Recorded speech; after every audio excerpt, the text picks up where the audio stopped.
Yo guys, balik lagi bersama gua di channel Dynamic Ray. Ya, kali ini gua bakal bahas Ultraman Blazar episode 2. Di episode kali ini ada beberapa yang menarik, dan episode ini juga lebih family friendly dibanding episode sebelumnya. Kemarin kan bisa dibilang serius, dan di sini dibikin family friendly. Baguslah, nanti kena protes mama Jepang lagi. Dan pada episode inilah Scarlet baru dibentuk dan melakukan misi pertamanya melawan Gedos. Jadi tanpa bawa lagi, ini dia Ultraman Blazar episode 2. Setelah kejadian di episode sebelumnya, Gento Hiruma di sini dipanggil oleh staf komando, tidak lain adalah Retsuo Haruno. Dan di sini pun Gento Hiruma ditunjuk sebagai kapten di pasukan unit khusus yang baru dibentuk oleh Retsuo Haruno, yaitu Special Kaiju Reaction Detachment atau SCART. Dan Gento Hiruma dipercaya menjadi kapten di unit tersebut. Alasan Retsuo Haruno memilih Gento untuk menjadi kapten adalah dikarenakan di saat operasi melawan Bazanga kemarin, Retsuo Haruno mengamatinya dari pos komando utama. Dan katanya lumayan untuk si Gento ini. Maka dari itu dipilihlah Gento menjadi kapten di pasukan SCART yang baru dibentuk. Ya emang pasti kalau Gento jadi kapten, karena di GGF pun dia udah jadi kaptennya. Gak cuma itu, dibawa dia sebagai kapten juga dari episode kemarin udah terlihat. Apalagi si Gento ini orangnya udah berpengalaman banget, jadi ya bagus-bagus aja. Gento juga di sini ditanya oleh Retsuo Haruno perihal Ultraman atau alien humanoid kelas 50 meter sebelumnya, dan katanya apa dia musuh lainnya yang harus dibasmi. Di sini juga Gento membantah perkataan Retsuo Haruno tersebut dan bilang dia membantu kita, itu adalah fakta yang tak terbantahkan. Waduh, di sini aja kita udah bisa lihat nih sedikit perdebatan antara Gento sama Retsuo Haruno. Kedepannya bakal beda pendapat atau gimana gitu ya. Apalagi di akhir-akhir episode ini beliau kayak udah benci ke Ultraman, hancurkan kayu selanjutnya yang muncul sebelum Ultraman. Dan jadi Ultraman di hadapan dia weh.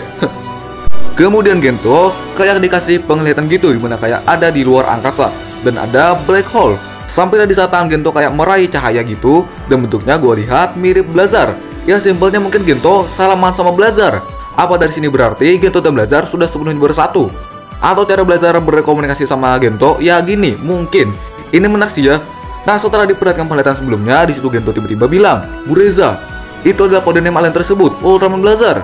Yang berarti secara nggak langsung, Blazar itu sendirikah yang ngeberitahu Gento di penglihatan sebelumnya. Jadi kalau mau berkomunikasi mungkin kayak di alam bawah sadar, atau bisa juga telepati, atau kalau mau lebih simpelnya bisa jadi kayak Nexus juga. Kalau menurut kalian gimana guys?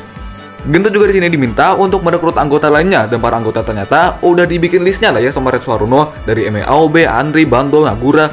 Tapi di episode kali ini Bando gak nongolnya cuma di akhir doang.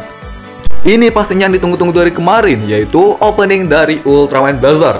Ya, di episode kedua kali ini sudah memperlihatkan opening dari Blazar. Walau kalau kita udah nonton di RTV tadi malam, di situ udah ada openingnya duluan. Ya, emang secara opening menurut gua keren. Awal-awal itu kayak Gento yang dikasih penglihatan sebelumnya ya, dan gua ngeliatnya juga kayak orb, keliling multiverse gitu ya. Dan pas pengenalan karakter juga mirip kayak Z. Ya wajar, directornya sama. Yang paling keren di opening sini adalah pas angle kameranya mengelilingi Blazar gitu. Keren sih.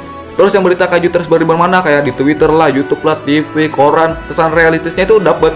Blazar juga banyak ditampilkan di malam hari, ya supaya kristal birunya itu nyala. Ada juga Blazar yang langsung diserbu oleh 3 kaiju kayak Bazanga, Gedos, dan Tanagula. Gak tau terjadi apa enggak untuk kedepannya, karena masih opening ya nggak usah berharap dulu. Ini aja awalnya gue kira bakal terjadi loh ya, karena sebelum tayang kemarin ada footage Blazar diserbu 3 kaiju ini.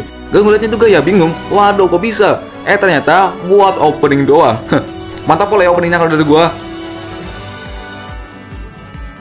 Lanjut, di sebuah lautan ada kapal yang katanya mau memancing, tapi mereka melihat ada sesuatu yang besar di dalam laut. Kakek yang ada di dalam kapal pun bilang bahwa itu adalah Gedos.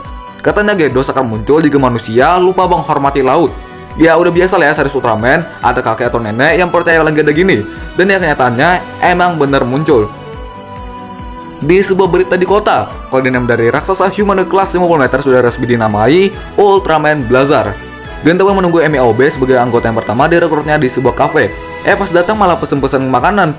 Dan katanya Retsuo Haruno udah lama banget mau Gento yang jadi kapten di unit baru tadi. Dan ya terjadi obrolan singkat lah ya antara dua karakter ini. Nah di sini udah mulai family friendly. Intinya Gento ngeliat Pak Emi lah ya.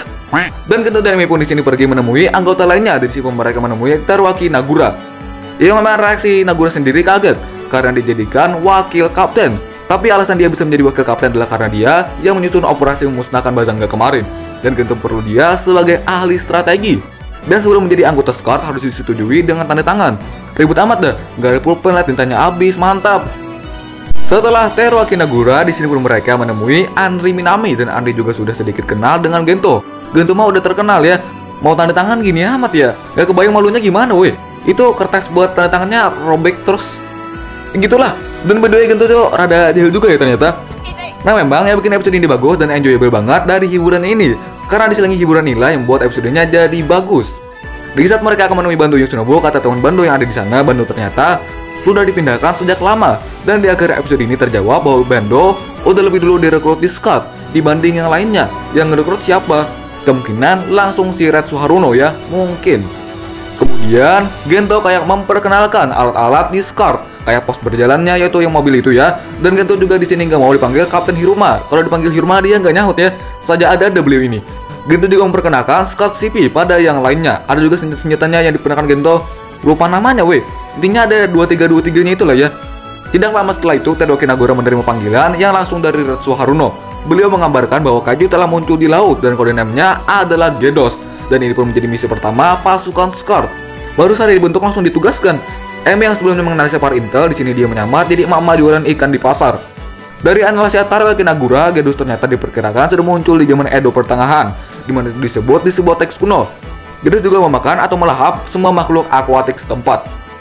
Melihat Gedos yang semakin mengamuk, Gento pun di sini melakukan misi yang cukup berbahaya, di mana di belakang tubuh Gedos dia kayak memancarkan sebuah gas panas gitu. Dan untuk menghentikannya harus menembak bagian belakang tubuh Gedos yang mengeluarkan gas panas tadi. Dan Gento bersedia untuk melakukan tugas berbahaya itu. Bagi anggota yang baru melihat Gento gini jelas khawatir lah ya. Cuman bagi anggota yang sudah terbiasa lihat Gento gini ya udah biasa, kan terbiasa.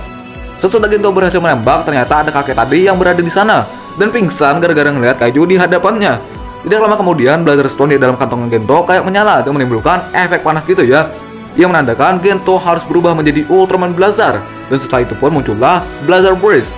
Gento pun bersiap untuk berubah menjadi Blazar. Tapi rada lupa tutorial kemarin, habis menekan Blazer Stone bingung bentar ya. Dan barulah berhasil berubah menjadi Ultraman Blazar. Diperlihatkan juga race pose dari Blazar yang emang keren banget. Bahkan sebelum di episode 2, dari spoiler RTV dan Astor Ceria, kita juga udah tahu respons Blazar ini gimana. Ada juga detail kecil dari respons Blazar kali ini, dimana di saat awal-awal muncul, warna biru merah di tubuh Blazar nggak ada. Jadi di situ full hitam silver aja ya. Dan apakah ini Blazar Airless style? Apakah Blazar Airless ini is real gitu? Ya, like-nya Git original form gitu ya. Di sini pun terjadi pertarungan antara Blazar dan Gedos, dan memang di sini secara fighting scene keren banget. Apalagi color gradingnya. Pas Blazar menghindar dari serang Gedos juga keren banget sih. Dan kalau kalian nanya sebrutal apa Blazar kali ini, ya kalau dibandingkan sama episode sebelumnya nggak sebrutal di episode 1 sih. Cuma di sini juga udah lumayan brutal, dari mukul Gedos dan matain tentakel di kepala Gedos ya. Desa Blazar akan mengeluarkan Spill Barret. Di sini Gedosnya ingin melarikan diri, tapi dijaga Blazar dengan menggunakan Spill Barret-nya menjadi pancingan. Waduh, menggugungkan sih ya. Pertama kali melihat Ultraman mancing, ada bunyinya lagi ya. Ini juga mungkin yang dimaksud variasi dari Spill Barret. Jadi Spill Barret agak cuma tombak aja, bisa aja jadi pancingan gini kan. Terus nanti jadi perisai mungkin ya. Nanti kan ada gimana variasi jurus dari Spill Barret. Setelah Gedos berhasil dipancing keluar, Blazar pun menusuk Spill Barret-nya ke Gedos. Dan Gedos pun berhasil dikalahkan dan menjadi ikat panggang. Dan memang untuk fighting scene agak sebentar ya, karena mungkin pengaruh durasi juga. Setelah pertarungan berakhir, para anggota Scud lainnya pergi ke markas dan kemungkinan ini di bawah tanah ya. Di sini juga mereka bertemu dengan Bando Yoshinobu yang sebelumnya nggak ditemukan. Dimana seperti yang gue bilang, dia direkrut lebih dulu di Scud dibanding yang lain. Dan itu juga alasannya kenapa, mungkin buat ngembangin Garon kali. Jadi pas anggota Scud udah lengkap, tinggal pakai aja. Di sini ditampilkan Garon ya, yang sudah siap dipakai buat di episode minggu depan. Jadi perintah pertama dari Retsu Haruno untuk Scud adalah dengan menggunakan Garon ini. Kalahkan kaiju selanjutnya sebelum Ultraman Blazar.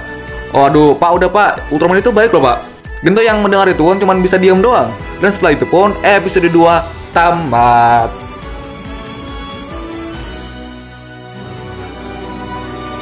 Oke, ya itu dia untuk Ultraman Blazar episode 2. Gimana menurut kalian? Episode yang cukup bagus kali kedua dan lebih family friendly dibanding episode sebelumnya. Karena mendengar pas penayangan episode 1 kemarin di situ Mama Jepang banyak yang protes lah ya. Karena ya episode kemarin memang agak serius. Beda kayak episode 2 ini yang family friendly. Banyak lawakannya, yang parah Gento lihat Pak Emi. Dan mungkin dari sebagian orang ada yang bilang ceritanya agak cepet sih. Kalau dari gue ya pas-pas aja ya, karena wajarin aja. Episode ini Gento harus langsung merekrut anggota Scud, perkenalan semua anggota, Gedos muncul, makanya ya wajarin aja. Lagian fighting scene Blazar nolong Gedos juga di sini bentaran, karena ya durasi mungkin ya. Cuman yang jadi ya buat kita enjoyable nontonnya karena hiburannya tadi. Untuk episode ketiga akan berjudul Its Name is Ergaron, akan menjadi debut perdana dari Ergaron dan Kaiju Tanagula. Dan kalau kita mau rujuk ke info beberapa waktu lalu, pada episode ketiga nanti akan diperlihatkan istri Gento dan anaknya Gento. Kita nantikan lah ya. Oke dah, subrak ya, bye-bye.